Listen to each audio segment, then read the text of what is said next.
আজ উত্তর দিনাজপুর জেলার চাকুলিয়া বিধানসভার অন্তর্গত বাজারগাঁও এক অঞ্চলের সাংগঠনিক আলোচনা ও যোগদান সভা অনুষ্ঠিত হয়।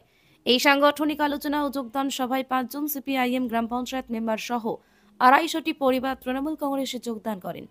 এই যোগদান তৃণমূল কংগ্রেস দলকে অনেকটাই শক্তিশালী করল বলে মনে করছেন রাজনৈতিক বিশ্লেষকেরা। মন্ত্রী জনাব গোলাম রাব্বানী মহাশয়ের হাত ধরে তৃণমূল কংগ্রেসে যোগদান করছে। আমরা স্লোগান দিই, বন্দে মাতরম, বন্দে মাতরম, তৃণমূল কংগ্রেস, তৃণমূল কংগ্রেস, মমতা বন্দ্যোপাধ্যায়, অভিষেক বন্দ্যোপাধ্যায়, মন্ত্রী গোলাম রাব্বানী। মন্ত্রী জনাব গোলাম রাব্বানী মহাশয়ের হাত ধরে তৃণমূল কংগ্রেসে যোগদান করছে। আমরা স্লোগান দিই, বন্দে মাতরম,